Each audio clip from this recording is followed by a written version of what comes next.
Mais pourquoi cette pâte à tartiner a cassé Internet? On va tester la pâte à tartiner El Morgene. El Morgene. Oh my god! On va goûter cette pâte à tartiner. Cette pâte à tartiner, il y a une histoire assez intéressante. I love you, my Morgene. Je goûte la pâte à tartiner qui fait le buzz de partout en ce moment. Comment une marque totalement inconnue en France a réussi ce coup de génie marketing? On a enquêté pour savoir comment cette pâte à tartiner algérienne a provoqué des centaines de millions de vues, engendré des ruptures de stock, créé un marché noir avant d'être interdit à la vente en France. Et on a fait tout cela pour que vous puissiez l'appliquer à votre propre business. Sauf que ce qu'on a découvert n'était vraiment pas à quoi on s'attendait. Et la suite ne sera carrément pas rose pour la marque algérienne. Au départ, El Morgene n'était qu'une pâte à tartiner parmi tant d'autres. Produite en Algérie par l'entreprise C'est Bon, elle a commencé en tant que produit local, sans prétention. Pas de grande campagne publicitaire, pas de sponsoring, pas d'influence, rien. Juste une pâte à tartiner qui se voulait aussi bonne que les grandes marques internationales. Alors comment a-t-elle réussi ce coup de maître? À la base de tout succès marketing, il y a un message. Et dans le cas d'El Morgene, ce message avait tout pour réussir. Parce que les consommateurs n'achètent pas seulement une pâte à tartiner, ils achètent un retour aux sources, un goût qui rappelle l'enfance. Et si vous l'avez goûté, vous y reconnaîtrez certainement le goût familier du Kinder Bueno. Et avec cette redécouverte, Internet fut noyé sous un flot de vidéos, de recettes qui intégraient ce délicieux goût de noisettes grillées dans des gâteaux, dans des desserts et qui en faisaient profiter toute leur famille. Parce que imaginez, on est dimanche matin, il pleut dehors. Les enfants viennent de se lever et attendent leur petit déjeuner. Et au même moment, leur mère voit une vidéo sur TikTok.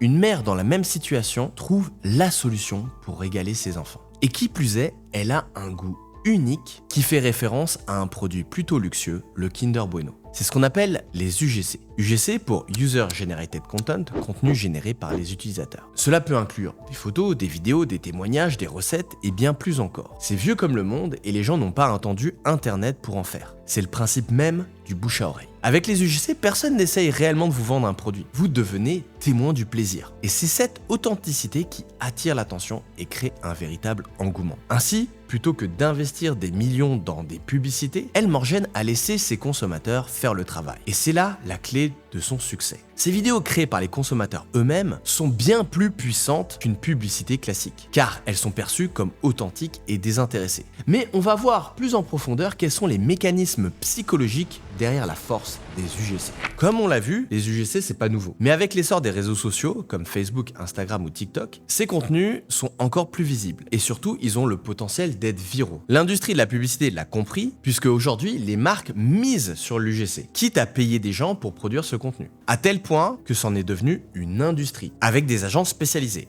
C'est le marché de la preuve sociale. Mais alors pourquoi ces témoignages ont autant d'impact alors qu'on pourrait douter de leur sincérité? Parce que quand vous voyez un humain utiliser un produit et en bénéficier, l'effet est systématiquement plus fort que si c'était la marque qui vous expliquait les bénéfices de son produit. Parce que simplement nous sommes des êtres sociaux. C'est ce qu'on appelle le mécanisme de la preuve sociale. En tant qu'humain, notre cerveau est programmé pour y apporter une forte importance. Imaginez que vous êtes un chasseur-cueilleur. Une tribu inconnue vous propose des baies en vous garantissant qu'elles sont comestibles. Pour vous le garantir, la personne en mange devant vous. La preuve, c'est fait par l'acte. Mais pour autant, peut-on dire que El Morgene a utilisé cette dynamique à la perfection? Parce que ça s'est pas exactement passé comme prévu. Aujourd'hui, El Morgene, c'est fini. Ça, c'est désormais interdit en France. Alors j'espère que vous avez bien dégusté. Les Algériens n'ont pas le droit d'exporter des produits à base de lait sur le territoire européen. El Morgene est finalement interdite en France. Plusieurs palettes ont déjà été renvoyées en Algérie. La pâte à tartiner qui a cassé Internet s'est cassé la gueule. L'effet de mode est retombé aussi vite qu'il était monté et les ventes se sont effondrées. Faisons l'autopsie de ce fiasco. Mais avant, j'ai une question à vous poser. Est-ce que vous vous souvenez de cet objet? Ce jouet était destiné à calmer les enfants atteints de troubles autistiques et de troubles de l'attention. Pourtant, il fut bientôt dans les mains de toute une génération. Ces petits jouets rotatifs sont devenus un véritable phénomène de mode en 2017. Ils ont explosé grâce aux UGC sur les réseaux sociaux. Des utilisateurs du monde entier, jeunes et moins jeunes, partageaient des vidéos, composaient des figures et collectionnaient différentes versions du jouet. L'engouement était tel que les ventes de hand spinner se comptaient par millions. Et presque du jour au lendemain, tout le monde en voulait un. Mais voilà.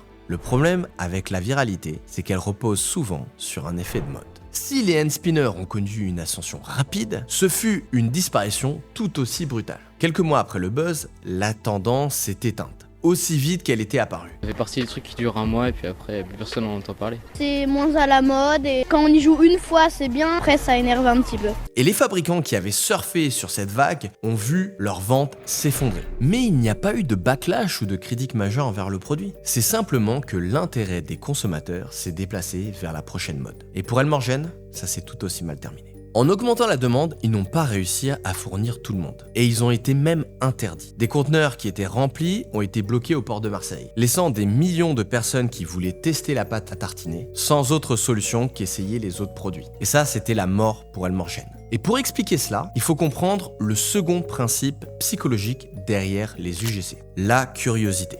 Parce que les réseaux sociaux nourrissent une forme de voyeurisme. Voir quelqu'un manger une pâte à tartiner inconnue, au début c'est intéressant. Est-elle bonne? Comment va-t-il réagir? Mais le problème avec la curiosité, c'est qu'elle s'effrite rapidement. Et en se reposant uniquement sur les témoignages des personnes qui découvraient la marque, comme pour le hand spinner, les gens sont passés à autre chose. Mais alors comment faire? Les marques doivent construire une véritable relation avec leurs consommateurs et développer des produits qui répondent à un besoin durable, au-delà de l'effet waouh. Elmorgen par exemple aurait dû s'assurer que sa popularité ne repose pas uniquement sur un effet de mode. Et c'est là où le troisième mécanisme derrière les UGC intervient. Alors le contenu généré par les utilisateurs, on l'a vu, c'est puissant. Mais est-ce que ça peut être votre stratégie marketing principale? Parce que si vous avez un effet de buzz immédiat qui peut propulser votre produit devant la scène, cela ne remplacera pas les bases du marketing. Et quelles sont les bases du marketing? Voyons ça ensemble. Est-ce que vous vous souvenez de cette publicité? C'est quoi un moment Nutella? Il fallait venir il y a 1 heure, au petit déjeuner.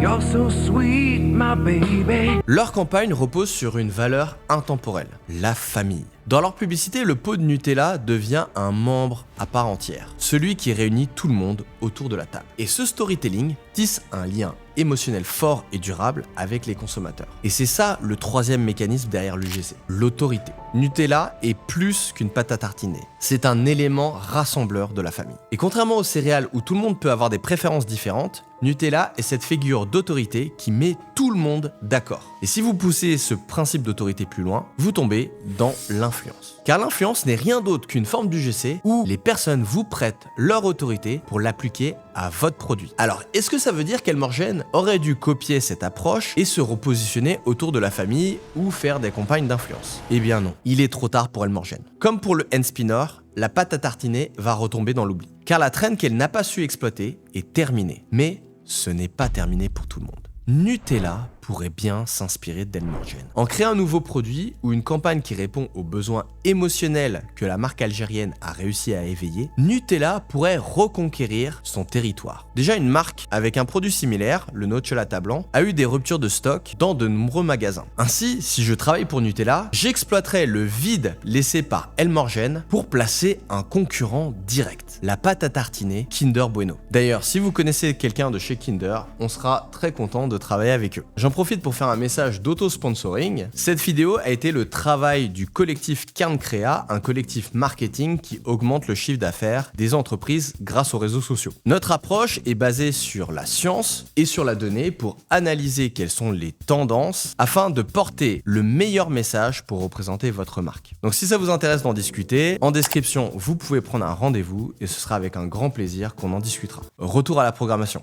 Elmorgen a malheureusement loupé une opportunité qui ne se représentera probablement jamais pour elle. Mais ce qui est fascinant avec cette étude, c'est qu'ils n'ont pas eu besoin d'utiliser les outils traditionnels du marketing de masse pour exploser. Et comme on l'a vu, cela ne leur a même pas coûté 1 euro. Alors est-ce que la leçon de marketing qu'on pourrait tirer, c'est que on peut être viral sans dépenser 1 euro? Et la réponse se fait dans le cas Elmorgen. Est-ce que la stratégie d'Elmorgen a changé après ce succès et a pu exploiter cette tendance?